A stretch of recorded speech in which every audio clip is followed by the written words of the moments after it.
Konnichiwa, motherfuckers! It is I, Aiden, back at it again with a terrible intro. And, this time, we are doing the Spring 2025 ranking, like, a week or two late, because, unfortunately, Plasma and I have lives. Okay. I don't have a life. I'll correct you on that one. It's just my life activities conflict with yours because our time zones are 8 fucking hours apart. True. Man, imagine being British, be Canadian like me, goddammit. Guys, did you know that I was Canadian? Anyway, I don't really want to be Canadian. Nah. Yeah, I mean, maybe when someone gets Justin Trudeau out of office, then you can be Canadian. Anyway, nah, I still don't want to be Canadian. Oh, we got maple syrup! And bears! You don't want a pet squirrel?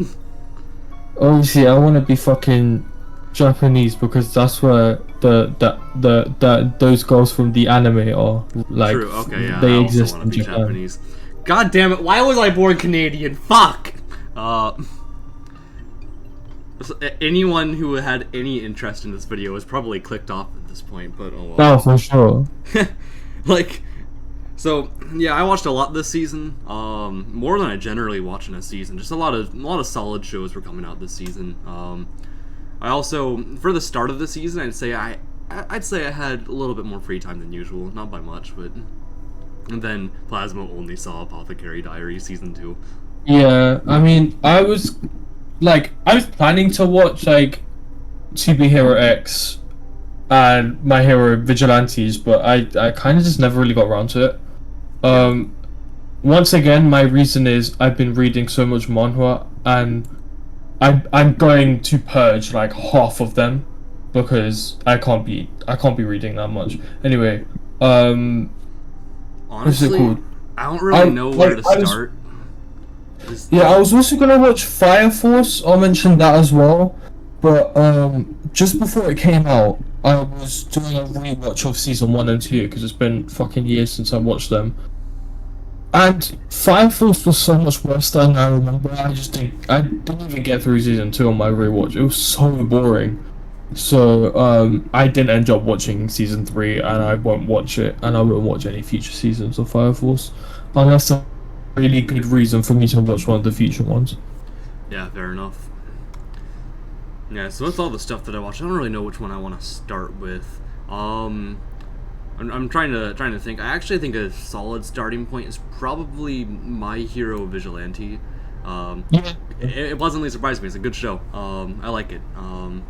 It'd be like, I don't know if I'll end up having a distinction between B and B plus. I'll probably save that for the year in review video. But yeah, I really this was a pleasant surprise for me. I remember reading the first couple chapters of the manga thinking it wasn't anything special, but then the anime adaptation comes out and like it looks really good. I'd argue it even looks better than main MHA. Sure, like the raw animation quality isn't nearly as good as like main MHA, but the stylization is like so much better, and it captures that superhero aesthetic a lot better than main MHA does, in my opinion. And it makes the series a lot of fun to watch. And not only that, but I feel like a lot of the outside of just the production values, the show itself is just solid. The characters are all good. They have a fun relationships and dynamics with each other. Them trying to keep their vigilante identity secret while also because like in My Hero Academia, being a hero is like being a celebrity, right? It just becomes a part of your identity. But if you're being a superhero illegally, then you do have to keep that secret identity, and having that sort of aspect in a world where that's not usually a thing that's like discovered at all. It's interesting. It's cool. There's other cool things about this season too. They show off Stain's backstory in this season. Oh, sick. Yeah, they also have an American superhero called Captain Celebrity, which is a much better representation of America than Star and Stripe will ever be. No, Star and the Stripe is. I literally went to America and everyone was like, they either look like All Might, like kind of like if they were like partly American, they were All Might, and if they weren't, they looked exactly like Star and Stripe. I think you're just like biased because you border like America because you're like Canadian and stuff. Yeah. I think like your bags of milk might have like conflicted with that because of the dissection of the economy. So if you actually think about it, then like literally Star and Stripe is America. I the only thing that could make her more American is if they literally gave her a fucking gun. Oh, the yeah. I'm trying to think of more things that I liked about this one. I think one thing that I enjoy a lot about it is the fact that like it's a lower stakes story than My Hero Academia, but that doesn't mean that it's devoid of stakes. It doesn't mean that it has nothing going on to it, because it does have stuff going on. There's like this drug conspiracy that that's like an actual issue in the world, but the main heroes don't really have a ton of time to deal with because they had to deal with a lot of the more bombastic stuff, right? A lot of heroes even want to just deal with the more bombastic stuff because of how being a hero is more celebrity-like in this world, right? Mhm. And then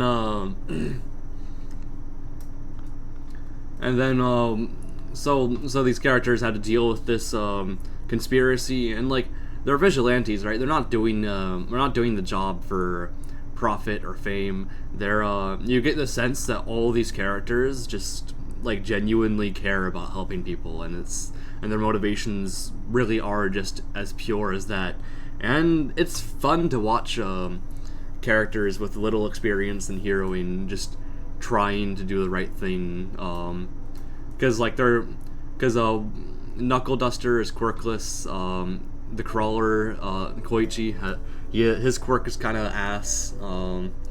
Which means that both of them wouldn't have been able to become heroes legally. So through doing this vigilante stuff, that's how they're able to make an impact on the world, and that alone says a lot about the world of My Hero Academia as well. And in general, I was pleasantly surprised by this one. It was a genuinely really solid way to make a spin-off of My Hero. I think My Hero is better overall, but I still enjoyed Vigilantes a lot. I think having watched My Hero, I think going over what it could be, what Deku's life could have been like if he were to be quirkless, it was actually pretty interesting. I think it's a good selling point for the show, and I think when I hear you talk about it, it kind of makes me realize that like vigilantes are true heroes. They're more true heroes than heroes because they're not doing it for any of the wrong. They're solely doing it for the right reasons, even if what they're doing might be technically illegal or seen as wrong.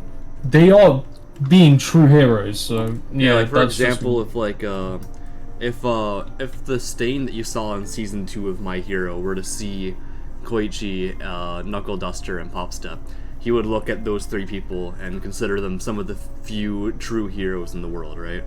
Yeah. Which I think that's really cool. And just through the existence of exploring the vigilante system also gets to show off some of the flaws within the politics of My Hero Academia as well. Which I just find that so interesting. It's definitely a worthwhile watch if you're as big of an MHA fan as me. Which like diehard MHA fans don't really exist nowadays. Yeah, I feel like honestly, I feel like the target audience for My Hero kind of like not massively, but at least somewhat changed like as it went on. Because I think a lot of the people who were there for like the really good story of season 1 and season 2 just kind of dipped. And like what remained were the people who wanted Bakugo to give birth to Deku's children. So like I feel like the audience kind of changed, and I feel like from what you said, Vigilantes kind of seems like a little bit of season 1 and 2 My Hero, which personally I fucking loved a Yeah. lot more compared to some of the later seasons.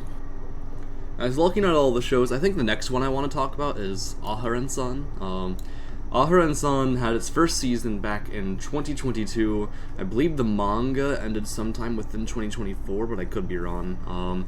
So the fact that it even got a sequel was really surprising. Like, it was really surprising. Like, really. I really loved Aharen season 1. I thought it was a really fun, cute show. Just really sweet, right? I like the deadpan sense of humor where the main two characters are completely expressionless. It made all the jokes even funnier for whatever reason, especially combined with like all the dramatic misunderstandings and how they have like these anticlimactic conclusions, which just I like the sense of humor. It's a good sense of humor. And then of course Raido and Aharen are a very cute pair as two outcasts just trying to be friends with each other, having that slowly blossom into a romance, right? The first season kind of came and went. I have a soft spot for it because it was one of my earliest seasonals, and I look back at it really fondly as a result. I ended up rewatching it without English subtitles for like Japanese practice, right? And I enjoyed it. And I enjoyed it a lot then too. So I made me even more excited for season 2. Season 2 is honestly more of the same. It's basically just season 1, but if the characters were in a relationship instead of being in the process of getting into one, right? And it's because of that I just and it's just like, sure, is the show really anything all that special? The answer's no. But boy, I enjoyed it so much because nothing really changed between the two seasons, despite the 3-year gap between when they were released, and it just felt nice to see these characters again.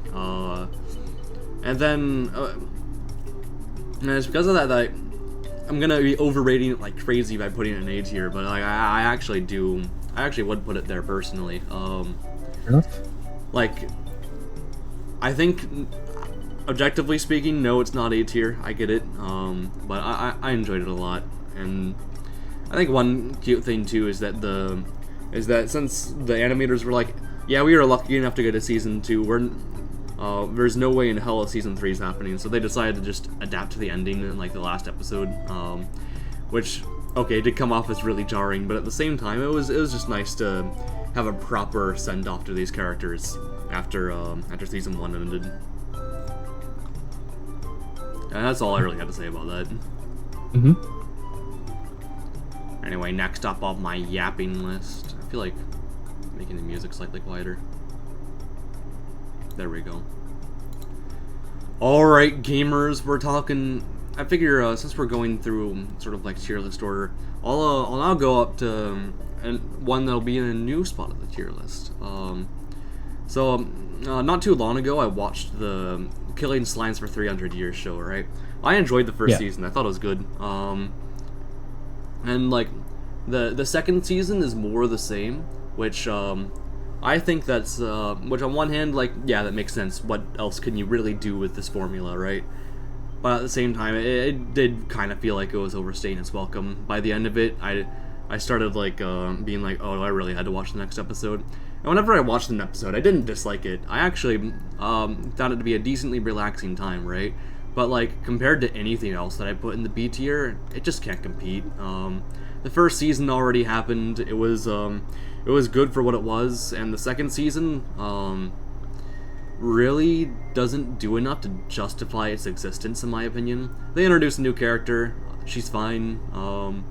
She has some cool moments.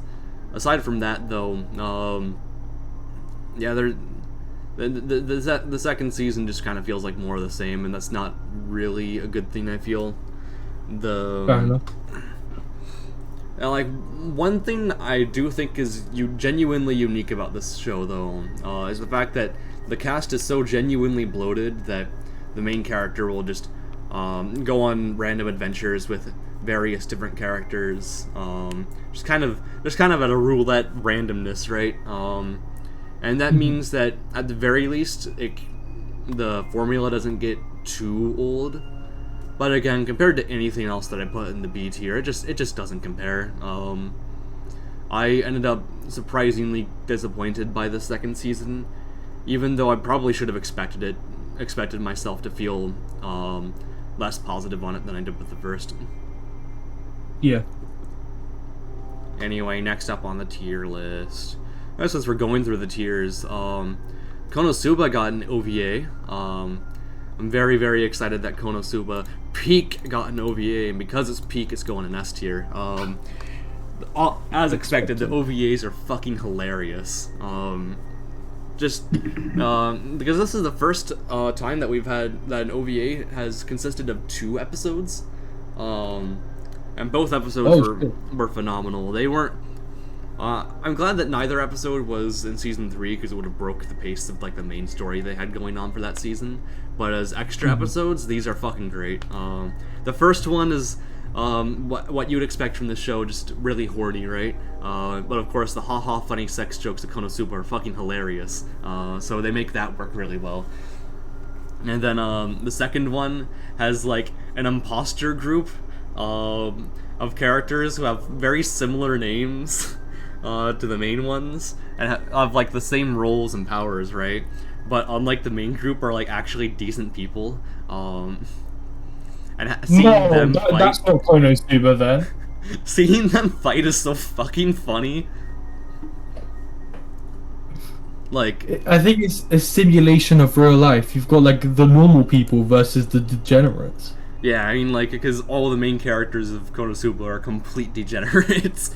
They're like, everything wrong about a group of human beings is the main character group of Konosuba, and that's what makes them so fun. I think them being funny is them being such degenerates and being like all the worst aspects of humans in one person is kind of like the equivalent of He Made Graduation. It's like they're funny, so they can stick around. Mm-hmm. Like, but yeah, now that I've gotten through half of the shows that I want to discuss, I think it's a decent time for you to talk about Apothecary Diaries season 2. Yeah. Honestly, I'm gonna put this one in A. I think I love the Apothecary Diaries. I fucking loved season 1.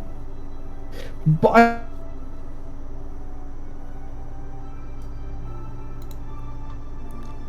I think you're cutting out right now. Unless it's a problem with my internet. Let me check. No, it's not.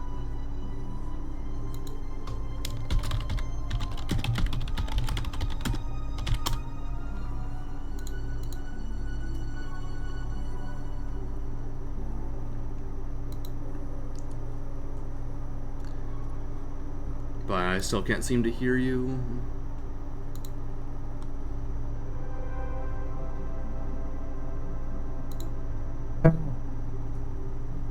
this is good.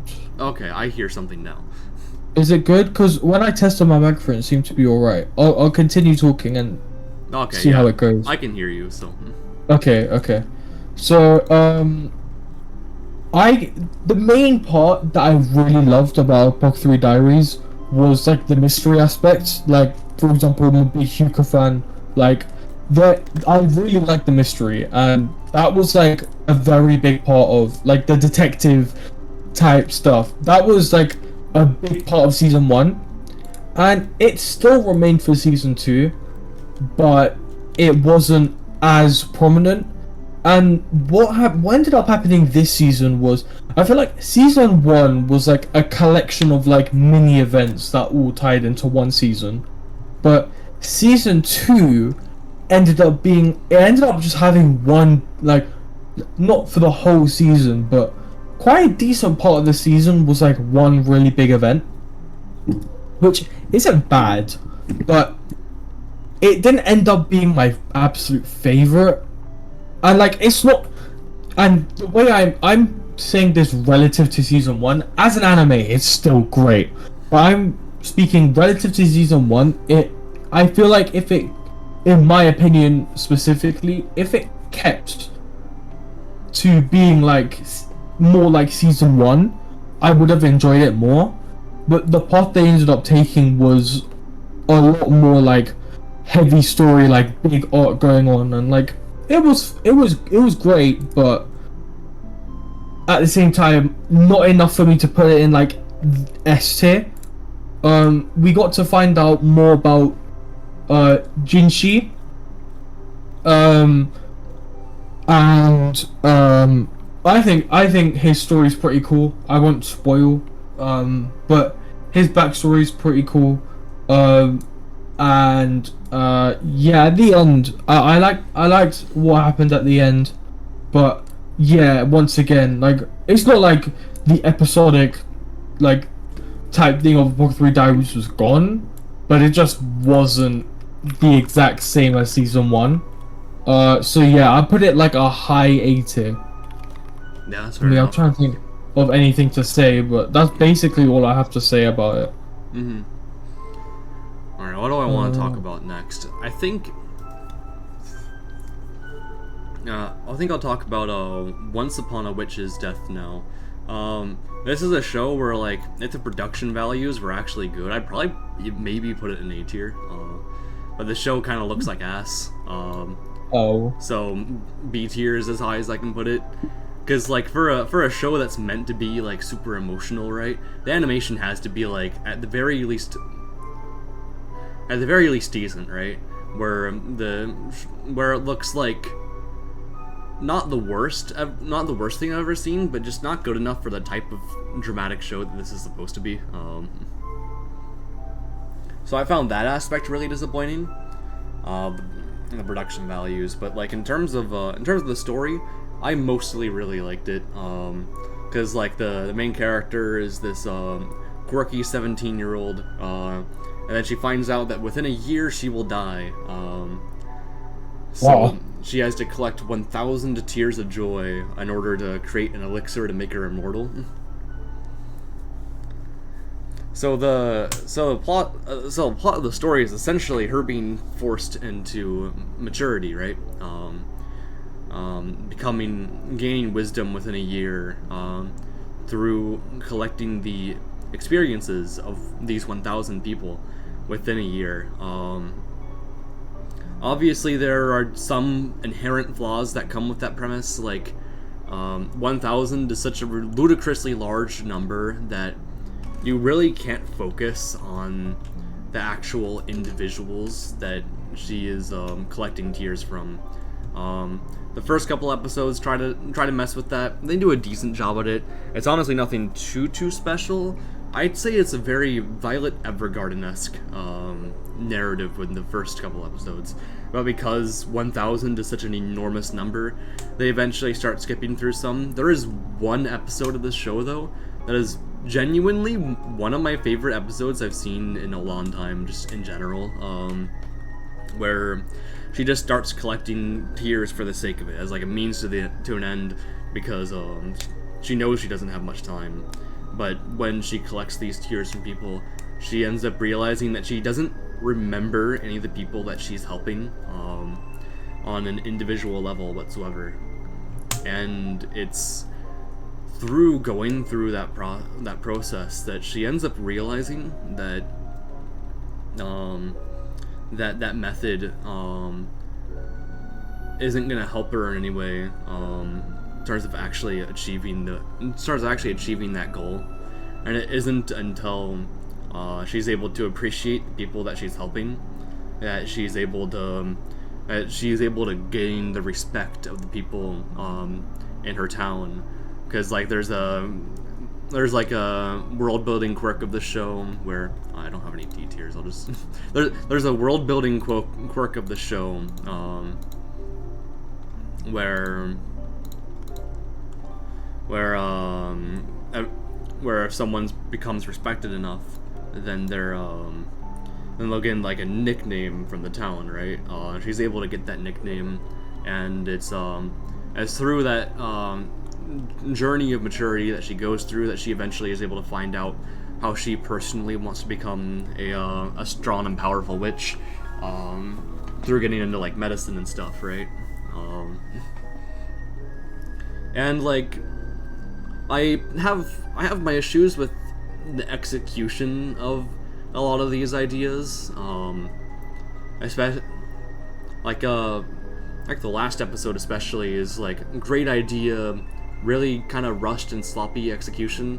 And I feel like a lot of that is probably attributed to the production. I doubt the light novel is as bad with that as the anime is. Again, I just like really great idea for a story, and it has its moments where it really shines, but it also has a lot of moments where that potential just really feels squandered. It's definitely a give and take kind of show, unfortunately. I can't fully sing its praises, despite how much I wish I could. Mm-hmm. Anyway, incest. I hate that I hate that I like this show. Like, what the fuck? This the Shiunji family children, the magnificent sequel to Rent a Girlfriend. Like, I ended up watching Rent a Girlfriend after picking up this show, because I'm like, oh, this show, I ended up enjoying this show more than I was expecting. Maybe Rent a Girlfriend won't be as bad as the internet says it is. No, Rent a Girlfriend is as bad as the internet says it is. Rent a Girlfriend is actually worse than what the internet says it is. It's like 10,000 times worse.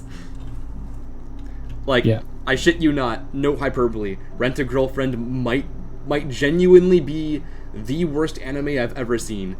I think I hate this more. I agree with you. I think I hate this more than the Endless 8 arc of Haruhi. It's that bad.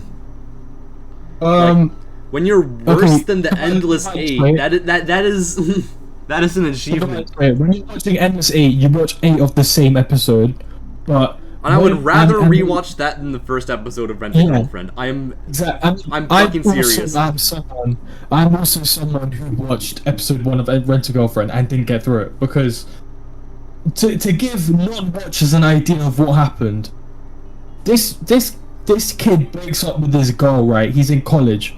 He's a college male. He's in college. He is an adult, okay? Then he gets a rental girlfriend. Normal thing in Japan, really, more normal, so I'm not gonna hold him to that one.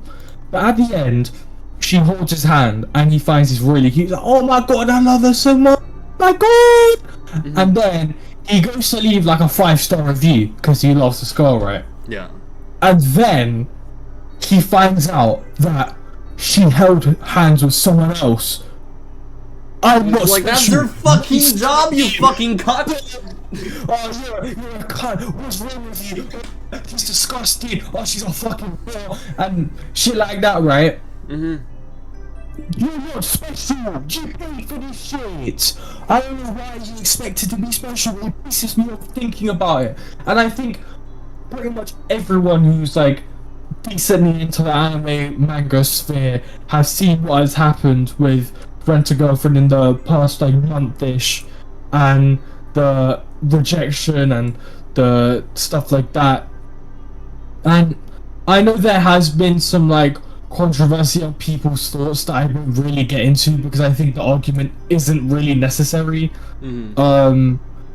Like stuff about like, oh, you shouldn't expect a girl to get with you if you spend that much money on her, which isn't the point that people are making, but obviously I won't get into that. Yeah, Rent a Girlfriend is absolute shit. I know we'll talk about seasonals, but I have to mention how shit Rent a Girlfriend is. Yeah. Like, honestly, I think Rent a Girlfriend should take inspiration from Cheat Skill if it wants to become a good series. True. Like, I ended up coming to the conclusion that Rent a Girlfriend is so bad that Rudius would be a better protagonist in that setting than Kazuya would be. Like, that's how you know it's bad. Well, that is bad when Kazuya Mishima and this dickhead share the same name. Yeah. Yeah. Fucking. Oh man. I watched halfway into the first episode of Rent-A-Girlfriend, I couldn't finish it. Yeah. It was actual fucking torture. Again, I would genuinely rather watch the Endless 8 in full again than rewatch the first half episode of Rent-A-Girlfriend. Like, I would rather feel as bored by the Endless 8 instead of as frustrated by Rent-A-Girlfriend. That show is dog shit.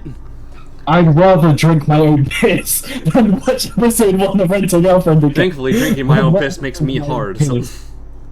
Exactly, that's why I'm going to do it. So the Shionji family children, everyone was like, oh, it's from the Rent-A-Girlfriend author, so it's gonna be unwatchable dog shit, right? So I feel like everyone kind of came in with that notion before getting into it.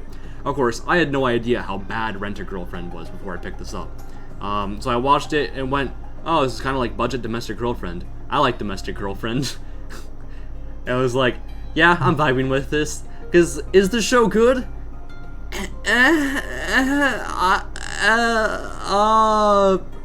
I'll get back to you on that one. He asked if a show's good. It's like, okay, and he just had an orgasm. So that should tell you enough about how much he likes anime. Is it fun though? My answer is abso-fucking-lutely. Fucking, this is my solo leveling, guys. They're just fucking dog shit. This is my Demon Slayer.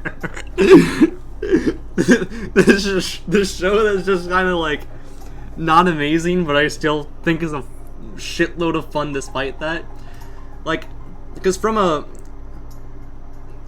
I was watching the first couple of episodes, I was actually thinking, oh, this could actually maybe be like actually good, and then it just kind of eventually turns into just kind of like generic harem shit, right? Which that's a missed opportunity, honestly, because like what makes Domestic Girlfriend good, like unironically, is the fact that everyone in that series acknowledges just how like fucked up the situation that the main characters are in. Where here it's like, hey, look at the harem of sisters this guy has.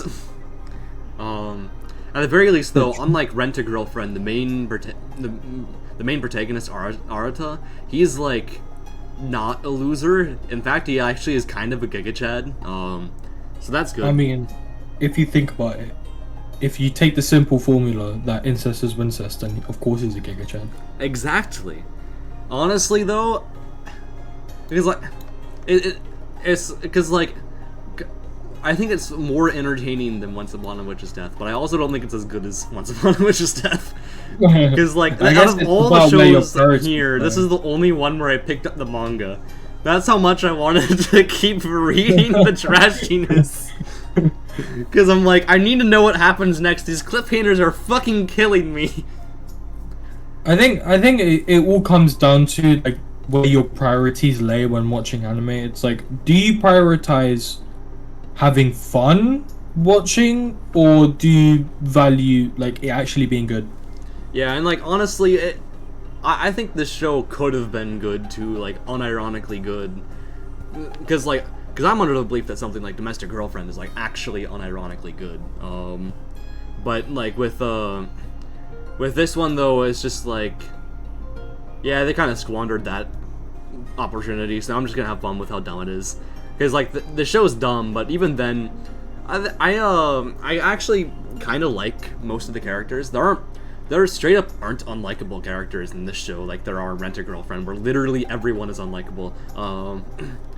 So like, despite how stupid the plot is, and despite how irrationally the characters act, it's like, you know what? Maybe I do want Arata to bane. Okay. We'll stop there. We'll stop there. So next up, I think it's a decent time to talk about Windbreaker Season 2. Obviously, it's about on par with Season 1. A really great show. You didn't end up watching Season 2, but you are a manga reader. So I did. Oh. I ended up watching it. Damn. I did, yeah. I am also, as he said, I am a manga reader. What I will say, adaptation is so good. I mean, first of all, it looks beautiful because, Clover works. Second of all, it's actually very, very faithful. Like, they didn't miss out anything. And everything was, like, the same as the manga, which, honestly, I was really happy with. Because while there can sometimes, like very rarely, be nice parts that are anime only, I think everything in the manga is there for a reason. That's what the manga made. So I think it's good to be as faithful as possible. And I do really like the cliffhanger that they left on season 2, which, just in case I spoil a character, can you actually wait, no spoilers. What I will say, as a manga reader, it gets better. It gets even better than it has now. Like, this next arc is like the Windbreaker arc. This is the Windbreaker arc. Yeah. It's that type of arc where you feel like it's the final one when it's not. Like, unironically, when I read it, I thought it was over. At the end of that arc, I thought the series was over. It's not. It's not over yet. I don't know when it will be, but that arc was fucking incredible. And obviously we see Endo, who is, you know, an interesting character. You will come to find out he's an interesting character. And this next arc is like, it's kind of like the payoff for all the build up that we've seen, like all the developing and growing up that Sakura and everyone else has done. It gets paid off in this arc, and we see everything pay off.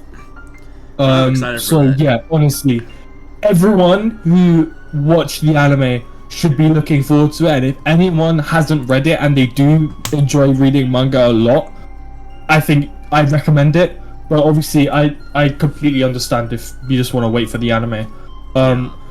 Like, cause Which, I mean, Cloverworks seems to do. I mean, I don't think season 3 has technically been announced, but I mean, if they did a season 2, I think they're just gonna do a season 3.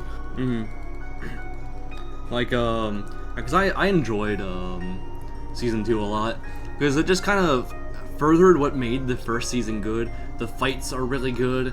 I love the animation style, because it's very like choreography based fighting, which gives it like a unique style instead of like being like super duper like raw.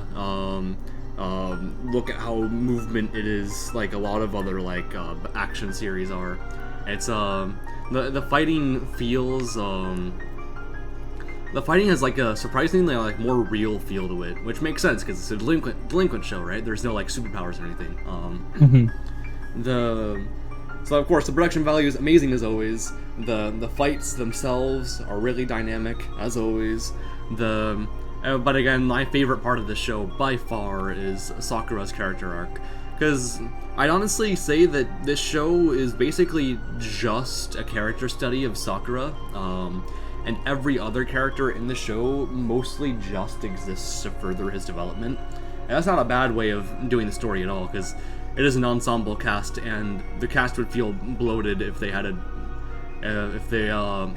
tried to all give them like equal purpose outside of just furthering the main character's development. So I think it's really smart how the series handles that.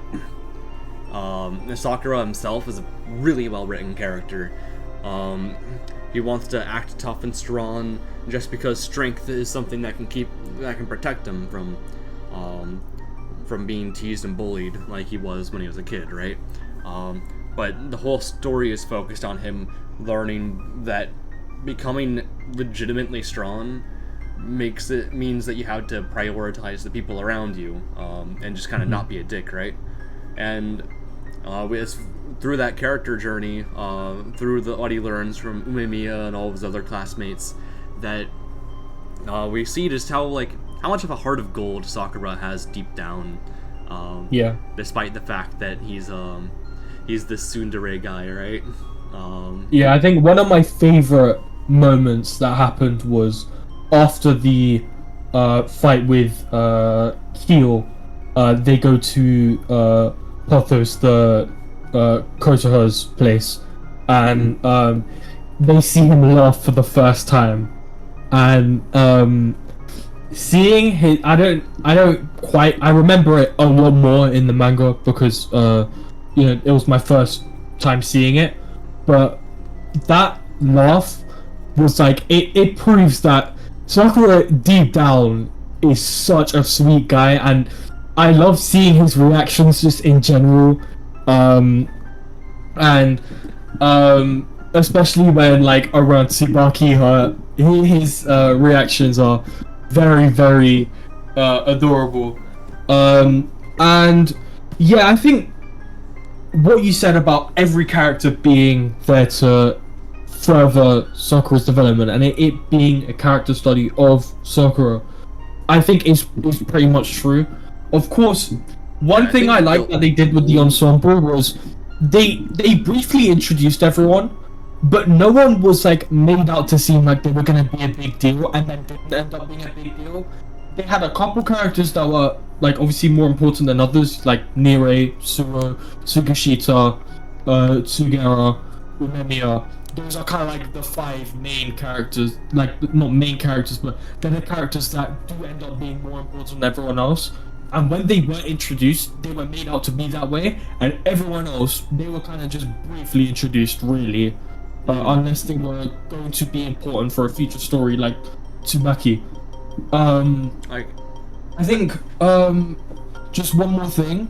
One of my favorite quotes that come out from this show is Umemiya saying that he will never lose, because I think many people I've seen end up being like they think about like Gojo from Jujutsu Kaisen, but I think it's very very different, because I think their motivations are completely different, and Umemiya's is really about protecting everyone in his town and in his school, and I fucking love his character because it shows that it's at the start it's kind of like a direct opposite to Sakura, and we see Sakura develop into someone similar to that, because he is like the ideal, in the way that at first you think he's the ideal because he's the strongest, but then you realize as you get further and Sakura develops, he's the ideal not only because he is the strongest, but because he has a goal and he's there to support anyone around him. And yeah, this series is fucking amazing for me. Every character kind of serves to show a different story to Sakura, whether that be Nire being someone who isn't necessarily strong but has like a really big heart. Suo, he's very mysterious. Sugashita is, you know, he's kind of like a part of Sakura at the start. He's very similar to Sakura at the start. But yeah, that's what I'm gonna say because I've been yapping for long enough. Like, I feel like the only character who is like an exception to the whole exists solely for Sakura's development is Nire, who in season 2 started getting a lot more of his development focused on. He's basically just Zenitsu if he was actually likable. Like, because he's a genuinely good guy. And despite the fact that he's so scared of things, he does want to make a difference because he gives a shit about the people around him. You know, just like Demon Slayer should be taking notes and stop being a fucking shit show. Yeah. Windbreaker is so good. I'm really glad that season 2 allowed us to focus more on some members of the cast as well. Nire, of course, got quite a bit this season. We got introduced to like that one femboy character who had like that one really good episode. She's my favorite character in the series. Second favorite behind Sakura. Yeah. I think one thing I didn't bring up was I think one of my favorite parts, if not my favorite, about season 2, is a very seemingly empty episode when you think about what actually happened. But it was when Sakura got sick, and he got visited by Nire and Suo. And one thing that Suo mentioned afterwards being that Sakura doesn't understand friendship. He doesn't he brought up the analogy, if you were lost, what would you want? And Nire says that he'd phone. And he says, but that's because you know how to use a phone. If you didn't know how to use a phone, you'd be incredibly stressed and you wouldn't know what to do. You'd probably be even more stressed out than you were before. and Sakura kind of feels that about friendship, and I think it was completely spot on.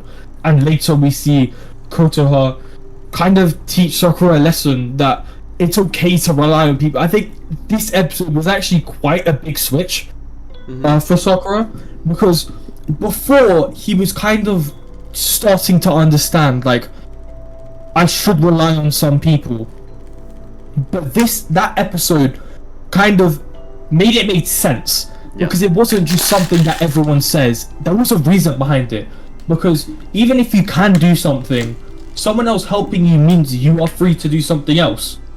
And I really love that message. Yeah. What was I gonna say? I was gonna say something after that. Yeah, in conclusion, Windbreaker is so much deeper than people give it credit for. It really is. Yeah, it's. I think most people have written it off as like it's similar to Tokyo Revengers, and of course it draws inspiration. But I think it's trying to explore so much that you can't call it a rip-off of another anime, because it's got themes that I haven't really seen from that much else, especially in the way that it carries it out. Yeah, like honestly, I feel like one of my regrets about my friendship video that I made is that I feel like I should have at least mentioned Windbreaker, because that's a really good showcase for that theme. I do think so, but I mean, to be fair, it can get kind of hard to mention it without going into spoilers, because at the start at the start, to be fair, it kind of is about fighting. Even if it is to protect the town, it doesn't really get into a study on Sakura and friendship until at least a couple episodes into it.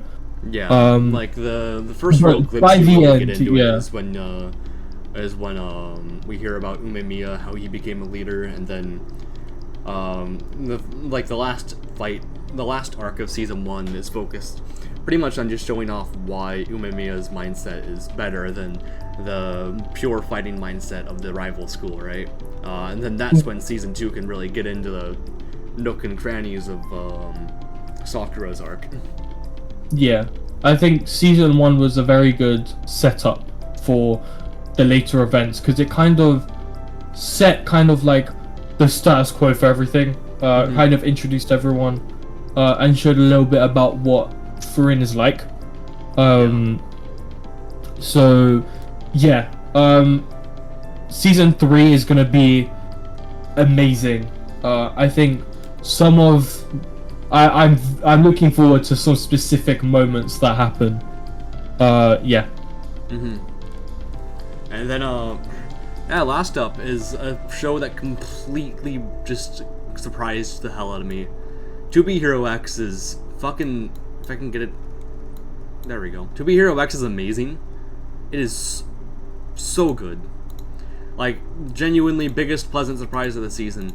Who would have because the only other Danwa I'd seen before this, Chinese animation for anyone who doesn't know, the only other Danwa I haven't seen, that I'd seen before this was Link Click. I love Link Click. I think it's a great show. And To Be Hero X is the second Danwa that I picked up, and I believe it seems like it's a lot of people's introduction to Danwa as well, which I'm glad that it's able to be, because just like Link Click, To Be Hero X is a fucking phenomenal show. It is one of the most creative shows I've ever seen as well. A show that had, because I'd actually say that the power system of the show is surprisingly comparable to My Hero Academia, in the sense that characters are superheroes that get stronger based off of the amount of trust that people have in them, while villains get stronger based off of the amount of fear that people have in them. So similarly to My Hero Academia, the system is inherently very superficial, and focuses more on being a popularity contest than actually helping people. So because of this, there's an overarching, the story decides to focus, instead of on one protagonist, it's going to focus on all of the top 10 heroes, in a sort of anthology show that has a main plot that slowly grows as time goes on, which that's a really cool idea. I don't think the show expressly states it, but like the number one hero X, I believe his motivation is to completely tear apart the system, which you start to understand why he would have that motivation the more you see these episodes, and just how genuinely fucked this world is. Nice's arc starts, and the first arc starts off really surprising, sort of like an instant gut puncher for just how this world operates. The second arc shows off that sort of superficiality and fickleness of the public super well, where the main character, despite getting what they want, ends it in a surprisingly tragic manner. The third arc shows just how someone with a rough childhood could just end up getting into heroing. The fourth arc about someone getting like their dreams crushed. And then the fifth arc, that's the one that just finished airing as we're going on. I think it's the only arc so far that I'd say is kind of underwhelming. The first episode was great, following a similar formula to other arcs. But then the second episode stopped focusing on the main character of that arc and focused more on like the overarching conspiracy that's going to become like a bigger part of the second core. Which like I'm definitely hyped for that, but I also feel like they kind of massacred her own arc in order to make that overarching narrative work better. I feel like it could have been done less sloppily. But like literally, that is my only problem in this entire show so far. It's been amazing otherwise. Like, every arc has tied itself together really nicely. Every arc has shown off a different aspect of the world. And then, like, that's not even to mention how fucking phenomenal the show looks. The show will switch between 2D and 3D, because the number one hero, X, has the power to rewrite the rules of reality through a snap of a finger. And to visually convey that, they switch the styles from 2D to 3D whenever he does that. That's pretty fucking funny, to be fair. Like, because the 3D animation looks really good. It looks very comparable to like Arcane. And then the 2D animation, of course, looks quite solid too. That just looks more like standard Donwa, right? Very comparable to something like Link Click. The first two arcs have a really solid mixture of 2D and 3D. Unfortunately, the next three are basically entirely 2D, which I think dampens a lot of the creativity of those arcs. However, the fact that there's a fan theory being like, oh yeah, X, the main number one hero, wasn't a thing back. He wasn't around back when these arcs were happening, because all arcs happen at different periods of time. So that's why the style changes don't happen. Like, that's a fucking cool theory. Like the attention to detail to the show is fucking immaculate. This is like hands down the best thing airing this season, and I think it has legitimate potential to be the best show next season too, because it is a 2-core. I think, what's it called? A show is always so interesting when you can theory craft like a lot, and not just like headcanoning really, but like genuinely good theories. I think that's when a series, like, you know, at least a series is going to be somewhat good. Like, for me, when I think theory craft, I think Hunter x Hunter. There's so much theory crafting to be done in that show. It's a fucking amazing show. So I think as soon as you kind of get into like, that's a really cool theory, you know that you're getting into something good. Yeah, like, I am so excited to watch the next core of 2B Hero X, and I hope it's as good as the first core.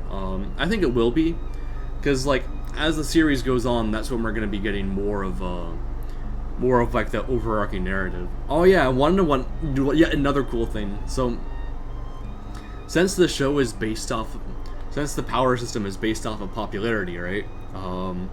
There are, with each episode, there's an ongoing popularity poll, where how popular the characters will be will end up determining the next season, which is going to be a tournament arc. No, like actual people, like us. Like, talk about that's such a cool idea.